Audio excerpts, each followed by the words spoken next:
I'm just Or recording. just let them, Sarah, do you want to kind of give an overview first of Prop 19 before we start asking questions? Sure. Before we even do that, I think what's important for everyone to understand is what the law used to be with Prop 13 and 58 and 60 and 90, and you're going to lose your mind with all these props. Kevin, do you want to cover that? And then I'll cover what's new and different under Prop 19. Absolutely. We'll start with that. Thank you so much. Sure. So the way it was up until February 15th, which February 16th is when Prop 19 actually kicked in. So prior to February 16th, the way it was is that the Revenue and Tax Code in California says specifically a transfer from parent to child is not a change in ownership. And so that means if a parent sells their property to their child for fair market value, they don't consider that a change in ownership. If a parent dies and the child inherits it via a probate case, it would not be a change in ownership. If a parent dies and the child inherits it via a trust or a revocable transfer on death deed, or frankly, any way that the property went from the parent to the child, the assessor would not view that as a change in ownership. So what's important about that? This is what's important. In California, we're blessed. We're one of the few states that has a rule in place that says we don't reassess your tax base unless there's a change in ownership. Many other states, every year, if you buy a property in Florida and you buy it 2 years ago for $100,000, and then the next year it's worth $150, they raise your taxes. And then the next year it's worth $200, they raise your taxes again. In California, they set a base value. So when you buy it, that would be your base value. And it just goes up like a consumer price index amount, like 2% or something each year. So essentially in California, we keep our property taxes the same. That's based on Prop 13, which passed in the 70s. So this change in ownership is an important thing, that when there is a change in ownership, that's when they reassess. And prior to February 16th, any transfer from a parent to child was not considered a change in ownership. This was major. Also, what rolls into that is the transfer from grandparent to grandchild. And the way that works is if the grandparent is giving to the grandchild, that would not be considered a change in ownership if the parent between them is deceased. So if grandma has a child named Mary and Mary has a son named Little Johnny, and grandma's going to give the property to Little Johnny, that is a change in ownership if Mary is alive. But if Mary were to pass away, then that would not be considered a change in ownership. So grandparents could give property to their children, parents could give property to their children without a change in ownership. And this is major because what it means is there is no reassessment in the property taxes. I want to just give you a brief example. This is a real example, talking with a trust client of their situation. The parents have owned the property like literally forever. I think they bought the properties in the 50s or 60s for $20-something thousand.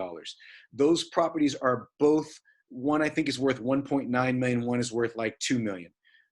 Both properties are, the property taxes on them, one of them is like $2,900 a year in property taxes, and I think the other one was $3,400 per year in property taxes. That's a huge benefit for them being in California. Now, thankfully, in this situation, the parent died prior to February 16th. And because of that, they fall under the old rules. So what that means is those property taxes will not be reassessed when they give the property over to the children. Had they fallen under the Prop 19 rules, the taxes would go from, let's just call it roughly $3,000 on each property to $30,000 on each property, based on the tax basis in those areas. And so that's a huge difference. I mean, paying $300 a month as opposed to $2,500 a month, it's a big difference, obviously. And so it's a huge change. So this is a major event change that happened February 16th when Prop 19 came in. Parents or grandparents could give their property over to their children. They get what's called the Prop 58 exclusion. It was a proposition that said a deed from parent to child is not a change in ownership. So that's the old way. That's where we're coming from. That's how it was before. Sarah's going to talk to you about what Prop 19 did and how this changes everything and how it looks going forward. So, one of the major benefits that we had before that Prop 19 kind of gutted was that in addition to being able to transfer your personal residence to these qualified people, and there's a whole, Kevin packed a lot of good information into what he was talking about. You could pass it to children, You could pass it to stepchildren. You could pass it to in-laws sometimes, like your child's spouse. You could pass it to grandchildren when that middle generation is no longer living. So you could transfer your personal residence to them, and they wouldn't see an increase in property tax. But also, you were allowed to give other property in addition to your personal residence, and $1 million in value would be exempt from reassessment. And this was a big deal because most people have a home and they pass it, and that's the inheritance they pass to their children or whoever they're giving it to. And if they have one rental property, or if you're blessed with more than that, you can pass more and use that additional 1 million to kind of keep the property tax low. And this was really beneficial for a lot of people because it meant that their children could keep these assets instead of having to sell them. But under Prop 19, what's happening is they know they're going to be hit with this huge property tax on an ongoing annual basis. And so they're being forced to sell it. And that was one of the reasons that the proponents of Prop 19 wanted this to pass. They wanted additional sales of property. And that's good and bad, but that's what it was. And I think that is the impact that it's going to have. A lot of people, their children are not able to pay these property taxes, and they're going to have a reassessment. So Prop 58 was changed in that way. Prop 13 is somewhat unchanged in that Prop 13 says that the cap on the amount of the increase that can happen annually on the assessed value is 2%. So that stays the same. So if you just keep your own property and it's not going to get reassessed at a high rate. We're not Florida, as an example. If your property value increases by 100,000 in 5 years, your property taxes won't go up in the same way. It goes up max of 2% each year. So now what's going on under Prop 19? Prop 19, without getting into all the minutia, has changed mainly Prop 58, Prop 60, and 90 to say that each individual can pass their personal residence to those same group of people. The group of people hasn't changed. It's your children, it's your grandchildren when the middle level is missing and all of that stuff, except that there are severe limitations. You can only pass your home to your child. The child has to use that home as their personal residence. They have to designate it as their, they have to take the homeowners exemption, and there's an exception that you can have a disabled veterans exemption. So that has to be made within a year. I don't know that we know yet whether or not, so if I pass my property to my 2 children, I don't know that we have a clear understanding of whether one child or both children who inherited need to live in that property for it to obtain that reassessment exclusion. Kevin, did we get an answer from the assessor on that? I don't think that they were sure yet. Yeah, we got a foggy answer. It was like, we Okay. think only one would have to move in, but we're not sure yet. It's not a clear answer, that's for sure. And kind of the background about Prop 19 that everyone should know is it wasn't drafted by legislators or politicians. It was drafted by a group of individuals who crammed a lot into a proposition. And the other comment that the assessor has made about this is a proposition is allowed to change one aspect of a law, and this has changed multiple aspects of the law, and this will end up in litigation, and it may or may not be valid once the litigation is done. So tuck that in the back of your minds. But so if all of these rules are met, you could still avoid having 1 million in value on your primary residence that's used by the people you give it to as their primary residence, up to $1 million. So if you have more than that, it will be reassessed over and above that, but below that, you're fine. So those are some things. The $1 million on other property is out the door. You don't have that at all anymore, and that's very frustrating to a lot of people, but that's what it is. And what they've basically added to this, the sugar that they sweetened the medicine with, is to basically say that individuals who are seniors, who are over 55, I feel like that's a little low. You could bump up that number, but anybody over 55, individuals with severe disabilities, as well as people who've lost their homes in a disaster. And there's lots of little asterisks and marks because it has to be a governor declared disaster. So for example, if you lose your home in a neighborhood fire, that's not considered a disaster. It has to be like, like all of Malibu burned down and the governor declared it a national, a state emergency. That's what qualifies. And so those individuals, what they are able to do, so 55 and over, individuals with severe disabilities or wildfire victims, basically, they are allowed to basically use their property tax assessed value on their first home or whatever the home is that they're living in now. They can move that up to 3 times. Under the old rules, under Prop 60 and 90, you could only do it once. And now you can do that 3 times. And the other change is that before you couldn't do that to higher value property, but now you can. And so kind of the example, and I hate when people throw numbers at me without a chart, but I don't have a chart. If you had a property right now that was worth 2 million, let's say, just a round easy number, and the property taxes you were paying on the property was based on an assessed value of $250,000. So what you bought it for plus a little bit of increase, 2% a year, would be 250. The taxes on 250. Okay. Under the old rules, you could only transfer that one time. In like particulars, like 10 counties that you can do it in and not outside of those counties, but like Los Angeles is included. The big ones are like OC, stuff like that. So if you took this $2 million house, you sold it, and you bought a $3 million property, what happens to your property taxes? So you take the $1 million that you're allowed to use, then you transfer it, plus the $250,000, which was your assessed value before. So it's $1,250,000 is what you're taxed on now. And you can do that up to 3 times. So that's how they made it seem that they were being so helpful to people. It's a very limited group that's able to use that, but that's how they did it. Okay. And so those are the general differences.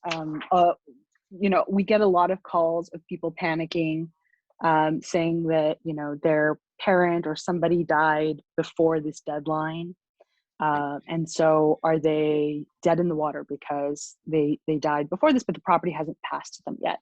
And Kevin pointed out, again, he crammed a lot of good information into a little bit of a minute. Basically, it's the triggering time is the death of a person. So if somebody has passed before, or a gift was made before, and it just hasn't come into your possession, it doesn't matter. You're under the old rules instead of the new rules. So that's one good thing. And we get a lot of calls about this topic, both before the deadline had run and now after, Prop 19 is in effect. And please don't put anything in right now. I don't know what that is. Sorry. So basically, and the calls are always, how can I take advantage of this? I want to immediately give my asset to my child or grandchild or whatever to take advantage of this when they could before, and now they want to know what they can do about it.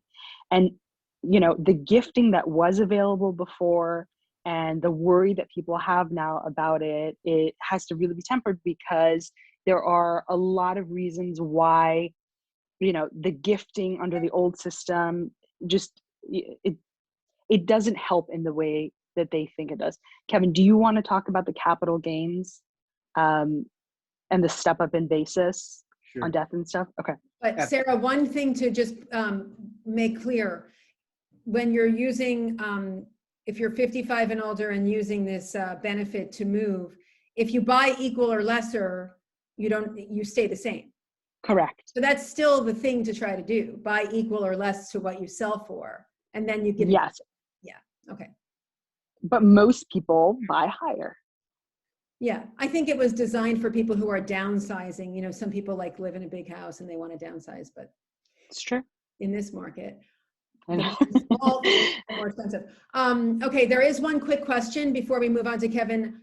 if there are multiple children under the exclusion, what happens when one child dies? Do we know the answer to that? I don't think you know the answer to that, because I would say a lot of these questions are very fact driven. I need to know if, what the estate plan says. If the trust, for example, says that the person who died, their 2 children step into their shoes, I don't know if the assessor would take the position that those 2 kids would also need to use it as a primary residence. These are, when Kevin had a presentation with the assessor, and repeatedly the answer to the question was, we're not sure. We don't have guidance on that. We don't know. So it was good for the lawyers. I don't want this money. It's so sad, because so many people, their plan was to give their children the inheritance of the one large asset that they worked so hard for, their home or their one additional asset. And now the children are forced to sell it. Yeah. And, we talk about how important it is to keep assets in families, and, this passing of generational wealth, and how important that is. And a lot of people can't do that under this rule now. And it's frustrating. I've heard about talks to appeal this proposition. Is there any truth to that? Do you foresee this changing in the near future? I think a lot of people were shocked that all of this was packed in there. And I think that people are going to try to undo this, because there's people with, 30 million plus in assets, and all those assets are going to be impacted. We have individuals with 10 and $15 million homes. The tax on that is insane. I can't afford it. Good for you if you can. But so I think that there's going to be a lot of money pumped into undoing the proposition, and then separately litigation on what it means when, one of the examples we had was, we have a lot of people who own multiplexes. So they have a triplex, they live in one, and the one unit that they live in, maybe it's dilapidated, maybe it's not, they pour more money into the other units. And we have children that are like, okay, I'll move into that property, but I'll move into the unit that's upgraded and that I can live in. And then you still lose this, because it has to be the part that they used as their primary residence has to be the portion you use as your primary residence. Mm-hmm. It's just not friendly to people trying to inherit. Yeah, got it. Okay, Kevin, this was a big interruption to you, Kevin. Oh, no problem. So we're going to talk about the capital gain situation. And when it comes to transfers of property, you have more than one thing to consider. One is the reassessment of the taxes, right? When it goes from parent to child, what happens with the property taxes? Are those going to go up? But the other thing to think about as well is capital gains. So it revolves around a step up in basis. So when someone inherits a property, first of all, let's just break this down so we all know what this is. Capital gains is like, if I buy something for $1 and I sell it for $5, I have $4 of profit.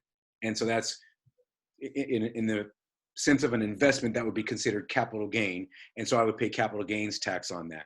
The nice thing about capital gains tax, if it's long-term, if it's held for more than a year, is that it's a lower rate. It's only 20% rather than up to whatever the current tax rate is. 40. Yeah, 40. Okay, so that's the good thing, is that you can pay a capital gains tax rate that's lower. Now, when it comes to a capital gain, it's based on what your cost basis is, which for real estate, it's what you bought it for plus whatever improvements you've done, capital improvements, right? So it's your cost basis, the difference between your cost basis, what it costs for the property, and what you sell it for. That determines your capital gain. Now, there's a couple little other things in there like depreciation that play in, but we won't get into all that nitty-gritty detail. What happens with the step up in basis is when there's a death and I inherit the property from my parent, I get a step up in basis. So let's look at 2 scenarios. My mom has a property that she bought for $50,000 and she's paying taxes on $50,000, let's say, and that house now is worth $850,000, and she gives me the property while she's alive as a gift. If that happens, I take on her cost basis. So if she adds me to title as a joint tenant, or if she gifts the property to me now, I take on her cost basis. The flip side is if she dies and after her death, I inherit the property, then I get a step up in basis. And that would mean that when she dies, the way the government looks at it is they say upon her death, that property is worth $850,000. You now receive it at $850. So if I were to sell it right now, there is no capital gain. This can make an enormous difference in someone's tax situation. I was talking with a person earlier, and I hope I can remember the exact numbers, but it was something like they bought the property for I think it was 27 or 28,000 in the late 60s. You know, Of course they did. Yeah, and this is funny because the wife of the couple said they bought this house for 26,000 because they could never imagine paying $27,000 for a home. Can you imagine? I quit. I can hope to pay 27 for a car now, you know, but so that was the reason they bought this house for 26. And now in dilapidated condition, this property is worth 650. So if you look at the one choice is add your children on title so that if something happens to you, there's someone to take care of the property. How many times have I, please don't do that.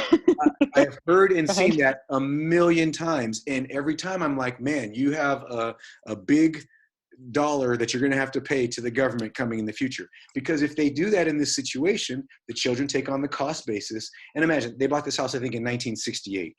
All the depreciation for this property has been written off probably for 20 or more years. So their cost basis is zero. They say it's really dilapidated, so it probably hasn't been improved since the 70s. So they probably have $20,000 in capital improvements or something. I mean, something ridiculously low.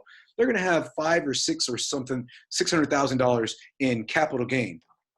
20% to the federal, 10 or I think up to 12% to the state, plus 3.8 for the Medicare. You know, you're talking 35% of your profit goes, you write a check at the end of the year for $175,000 to our federal and state governments. It's unthinkable to me, but so many people do that. They add the child on and that child takes on their cost basis. Whereas if they die and that child inherits the property from them, there is no capital gain. They get a stepped up basis and that would wipe out their capital gain. So step up basis is a huge consideration. And I was talking with an attorney once, you know, all the light was shed on Prop 19. It was before February 16th. And he was advising his client, and his client was saying, I've got to, you know, deed my property to my children or do something, gift it to them now before February 16th because I don't want the property to be reassessed. And in a nutshell, they had a conversation and they said, well, what are your kids going to do with the property when you die? And he was like, well, one child is in Florida, the other child's in New York, they're going to sell it. So for them, there's no real concern over the reassessment. You know, if he dies in June and they sell it in December, they have 6 months of increased taxes, property taxes, which is going to cost them a couple $1,000s. Whereas if he were to add them to title to that property, now that property was worth even more. That property was worth, I want to say $2.5 million. It was in Palos Verdes. That property, you know, they would probably be looking at several $100,000 in capital gains tax. So the moral to the story is there's a lot more to think about. You know, it's highly recommendable that someone gets legal advice and or tax advice before making some of these decisions that they have in front of them with their property. So you have the property tax reassessment, which is the annual bill for property taxes, but you also have the capital gains issue that comes when it comes time to potentially sell a property in the future. And to piggyback off of what you're saying, what we get a lot is a call from a couple who's married and they want to do the gifting now. And so there's a step up in basis, but there's something called a double step up in basis as well. That if a couple is holding an asset as a community property asset in California, so like Kevin said, on the first death, the basis is stepped up to the value on the first death. But assuming the person still gets to use the property, the surviving spouse, on the surviving spouse's death, 5-10 years later, whenever that is, they get another step up of the entire value. So when we're talking about passing assets down the generations, it's invaluable to hold it and to take that step up. If an asset is held as separate property, you only get the one step up. But even then, it's so valuable. And I literally sit with clients and we do the math, and you know, to save just like $20,000 a year, they're giving up hundreds of thousands of dollars when their children go to sell it after their pass. So it's a big consideration. And I just have to mention one other thing, because I've run into this as well. Like I said, I've countless scenarios in the past where grandma, mother, whoever it is, a little elderly, they add a child or a relative on title. And that can be so painful, because in addition to the capital gain situation, which is a future problem, the current problem is that they potentially lose control. You know, when they add that party to title, they don't have full control over what they do with that property. They kind of have to go through the child to have a refinance done or a sale of the property, et cetera. And I have seen numerous situations where they add a child on, they add a cousin on, an aunt, an uncle, and that person has liens. They have a child support or a spousal support lien. They have a judgment against their name. They have state tax liens. Those liens that person has, those debts that person has, end up attaching to the real property, to the house. And so here you think you're doing something innocently. I'm adding my son on to help me take over if something happens to me or if I become sick. And yet now my son's tax liens follow him onto my property, and it's not a good thing. So again, there's estate planning tools for those purposes, and it's better to use the tool and pay a few thousand to prepare yourself than to pay the piper even more later when you realize you made a mistake. Right. You know, a lot of times when we talk to clients, they're like, this will never happen to me. I can trust my children. I don't need to worry about this. And my comments are always, if you add your son on the property and your son accidentally gets into a car accident and somebody dies, they will be responsible and they will be able to come in and reach and take half your house. It's not their primary residence. So it's not about trust. A lot of people make it about, well, I trust my children. It's just not about that. Don't do it. Well, excellent advice. Okay, let's jump into some of these questions. You've answered some of them, so I'm just going to kind of skip down here. So you already answered about the children and the grandchildren needing to use the property as the primary residence at the time of the transfer. So it's not the time of transfer. It's within 1 year. I'm not sure if it's one child or all the children need to designate it as their home. Within 1 year of the transfer. Within 1 year. That's as much as we know now. Okay. Okay, so that was my question. How long do they have to move into it to make it their primary residence? What if the children own another property? Can they sell that and can only have one home? So they would have to sell the property they already own if mommy's house is better, or they can't even do it. They don't need to sell it. They need to just then their old home becomes their rental income property, and they've designated this home. When we're in situations like that, you just play with the math again. Which one would be better for you to designate as your home? But then you get all kinds of issues like what's the school district, and it's a complex analysis of deciding what's best. Right. But the bottom line is that they have to live there. At least one of them, and maybe, you don't know yet, but at least one of them has to designate the home as their primary residence and actually live there. Yes. I don't know about actually living there. Okay, well, that was what if you're renting something? Can you say it's your primary? Or is that just? The assessor. I'm going to give this to Kevin. Go ahead.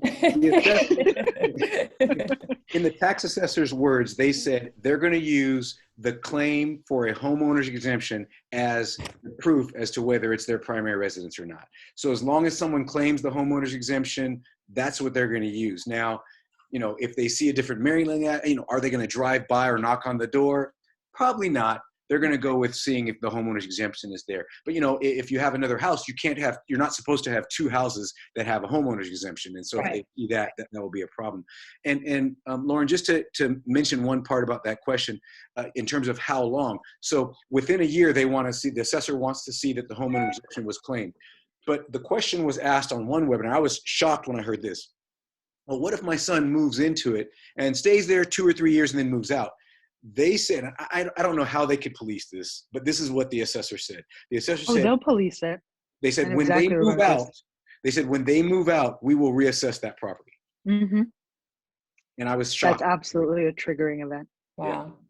On joint tenancy deeds and things like that, years down the road, I don't even know how they track it, but they follow it and then they reassess it. on the second event, which is what that would be.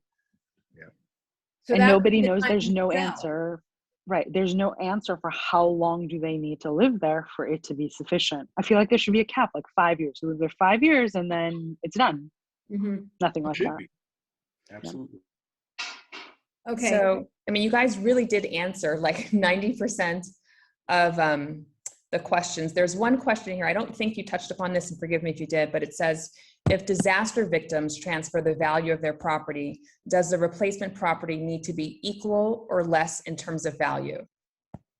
No, Prop 19 undid the limits of Prop 60 and 90. And so basically what that means is they're able to buy a home with a greater value, and they take their basis from before plus up to $1 million and they combine it, and that's your new Okay. assessed value. Okay. And commercial properties, just to go, I think you already said this, but commercial properties do not fall under this at all. Right. Nothing. You get nothing. It's going to be fully reassessed. Okay. Get into the commercial sale business, ladies.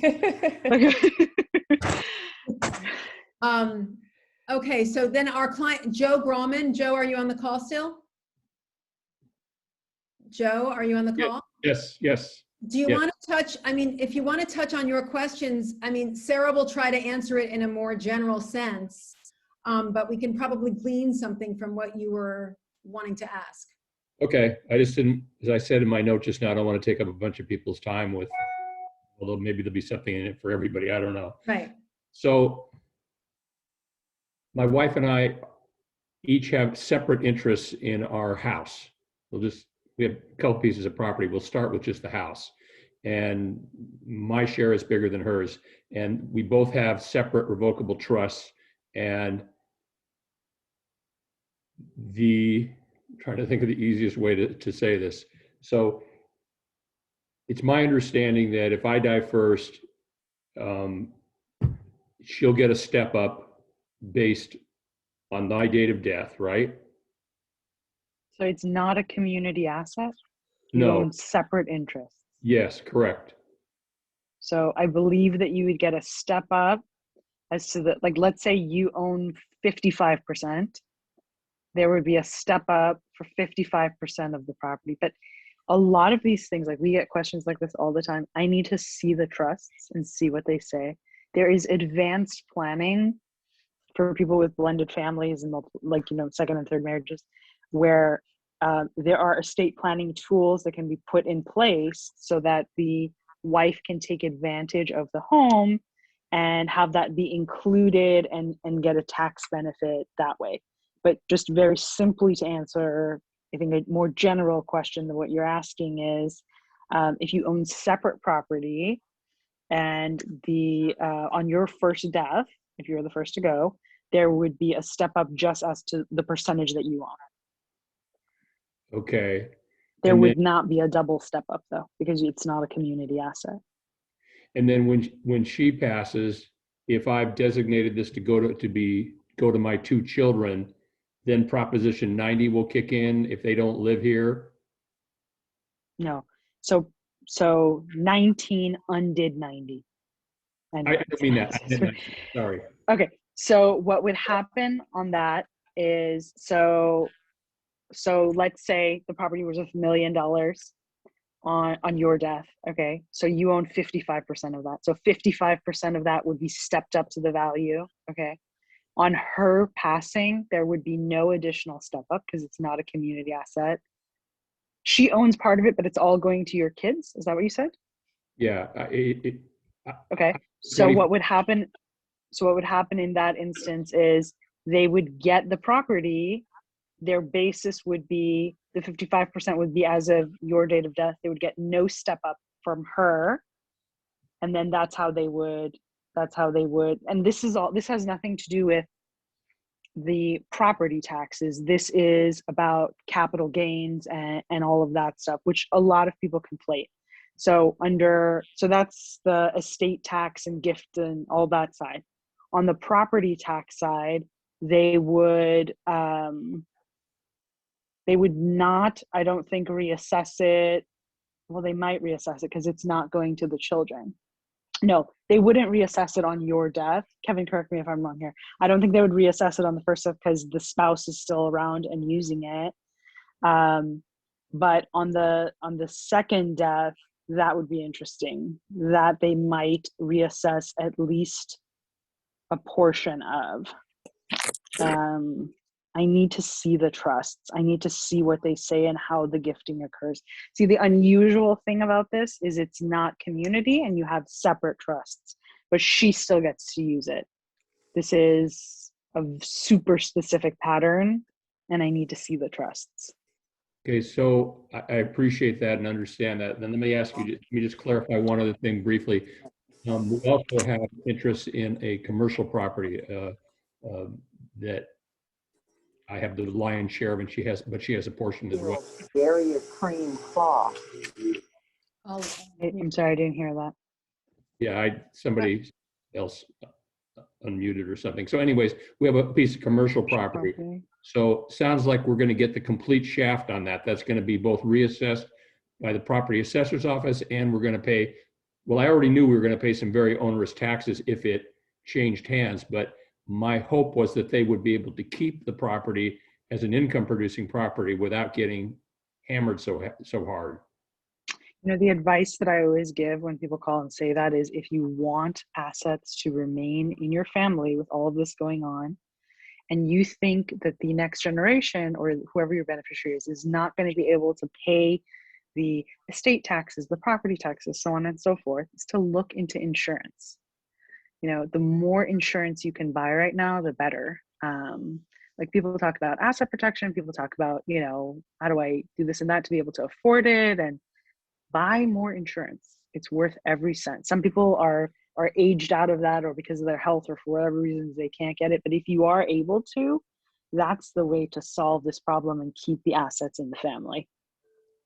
So I would definitely look into that. The other thing is there's something called an IDGIT. And I would need to know a lot more about your family to know if that would work for you guys or not. But it's basically a very complex concept. Dumbed down is basically, so I would sell my commercial property, my large commercial property, to irrevocable trust, to multiple irrevocable trusts. And let's say the property is worth $5 million. I would give it to my 4 children through these irrevocable trusts. And in return, they would give me promissory notes. But because 4 of them own it now, the value has decreased. You get a percentage reduction of value. And so they pay notes over time to my trust. But I've gotten this enormous property out of my estate, and they can, you can avoid estate tax that way.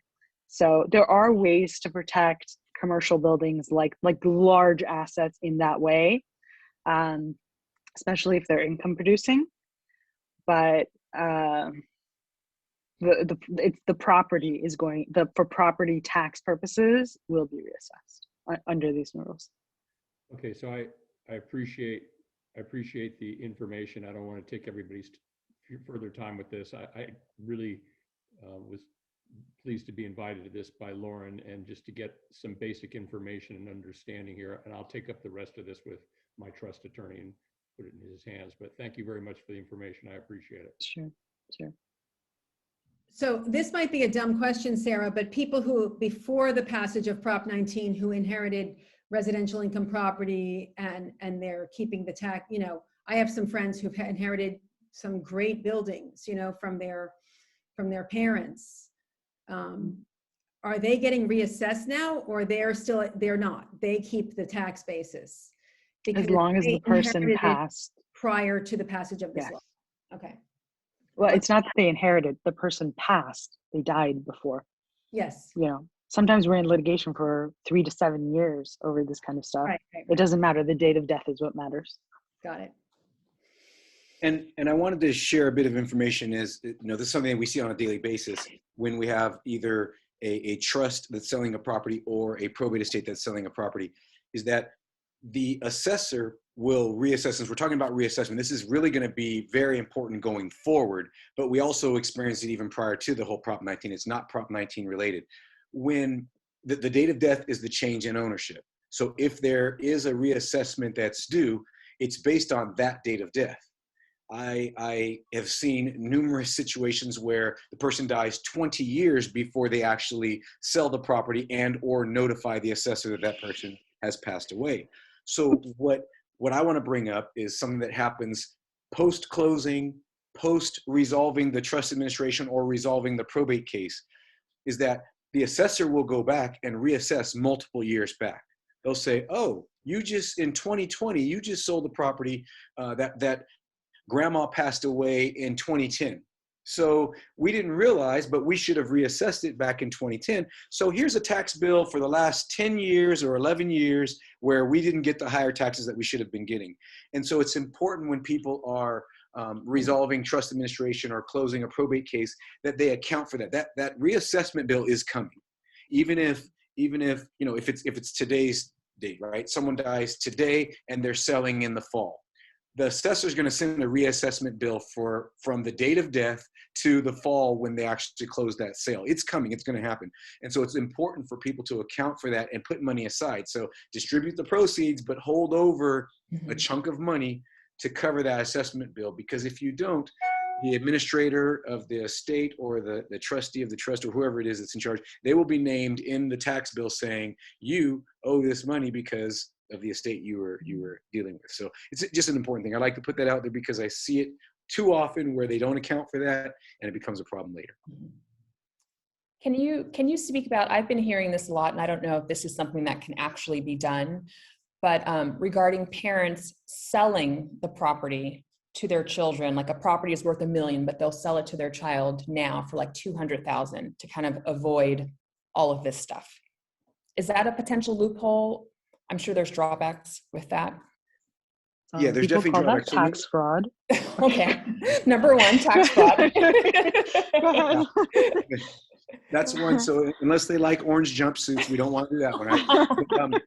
But the second thing, not only could they get busted for that, they could also still get reassessed because the assessor says at the transfer, they will reassess to fair market value. Now, normally we all think of it's the sales price, right? Because Right. normally people are selling it for fair market value. But it's not the sales price that triggers what amount they reassess for. It's fair market value. So you could sell a house for $200,000, but the fair market value is $8,000, and the assessor could say, okay, great, you sold the property, there's a change in ownership, but we're reassessing it to $800,000 because that's Got the it. fair market value. Right. I think I was 24 and asked that. I was like, why can't I just buy a property for a pretend value? I was told it was tax fraud, so I didn't do it. Not unlike what happened with appraisals in leading up to 08. Right. Mm. Any last question from our guests before we say goodbye to Kevin and Sarah? No? Does anyone have any questions? You can type it into the chat. I have a question. I have a question. Okay, go ahead. Who is this? This is Helen Brewer. Oh, I sorry. know. I was the one that asked the question about multiple children. We Yes. inherited a home in Santa Monica from our mom, and the parent-child exclusion applied. My brother died, and I think that 1/3 of that exclusion will now result in a higher tax bracket for the fair market value of that home. If we can't afford that, if we are able to get would you guys, and I probably can't give advice, but would a reverse mortgage make sense to, instead of just losing, the tax consequences are pretty big for us. So hang on. So your parent passed before Prop 19. Yes. Yes. And Okay. my brother also passed before Prop 19. But Okay. So the hang on one home- step at a time. Wait, hang on one Yes. second. So the two of you or three of you inherited the home from your parents? Correct. Okay. So now it's in your hands. There was no reassessment. Correct. You got that basis. So now it's in the three of your hands. So the brother that passed also before Prop 19, does he have children? I feel like I'm on a phone No, he does talk not. show because I can't see anybody. Okay. He does not have children. Okay. And so already we received a note from the assessor because we it's changed reassessed. it, and it's been reassessed for, I guess, his third. Yes, that makes sense. That's correct. I don't do you live at the property? Because I don't know if they give My a reverse sister mortgage. does. I don't think they give a reverse mortgage unless all the owners live in the property. I could be wrong about that. I do not do reverse mortgages though. And the brother that passed away, he died after the parent that you inherited the property from, right? Yes. Yeah. It How doesn't- long after? Oh, maybe 8 years. Yeah, it's gonna be a bump. Yeah, to deal with your question directly, a reverse mortgage may be the way to go. And if you can deal with a lender and see how they view if both parties are on title. Sometimes they will allow you to take one party off and put them on afterwards. You just have to talk with the lender and see what they will allow. But that might be the way to go. It's something to explore for sure. And that could be problematic too, because as soon as you adjust the title, then they're going to reassess again. That could possibly, that's definitely something to consider for sure. Anyone else? Are there any other questions that anyone would like to ask? Okay. Well, thank you, Sarah and Kevin. This was great. I learned a lot personally. You're clearly a wealth of knowledge, so we appreciate you taking the time to be our special guest today. Charles, was that Charles? Did you have a question real quick? Yes, I did. Thank you. Oh, you're welcome. And there was a lot of good information, but I just wanted to jump back to the basics of people, a living person and the Prop 19. Okay. And for in my case, if you're over 55, I can take the cost basis for the place I live in and go to another place that I paid a higher cost than what I have now and bring over this basis that I'm Assessed value. leaving, assessed value that I'm leaving. And when you mentioned that you can do this 3 times, is it with the 3 times each result in using this basis where I'm leaving, this current place that I have now, that will always be my basis? And I didn't actually get don't quite know. understand the 3 That's a times. good question, actually. Yeah. Yeah, because I I'm don't know the answer thinking to like, well, how would I be able to? I understand the process of using another property and leveraging to a higher place if I go to another place, but what's the benchmark of the 3 times? Is it this original property where I started? Well, your tax basis does adjust. So if you bought the house in 2000 for 300,000, you're not paying taxes today on 300,000. There's a small incremental adjustment each year. It's like 2% or some Right. Consumer price index amount that it adjusts each year. Right. And then that establishes your base value. So that base value adjusts, but it starts at the purchase price plus the incremental amount. And that amount is where they would take your basis. So from your current basis, whatever you're currently assessed, this is my understanding, but from where you're currently assessed, that would transfer to the next property. And then if you do it again, it would go again. So you're living at one house now, you buy a new house this year. So that's the first time you do the transfer. And then, next year it goes up 2% or whatever that amount is. The next year it goes up that 2%. And then you sell again. It would start at that point where you are there. That would be your tax basis, and then go to the next. So that's a roll forward to the new home is what Kevin just described. So it's based on the new home resets this new basis. I don't know. I guess what Like, the way I heard you, Kevin, it's basically as if you stayed in the original home the whole time, because it's going to go up according to the consumer price index, and that's just going to keep going that way. So it's Right. your original home, and then the minor increments that you're going to have anyway.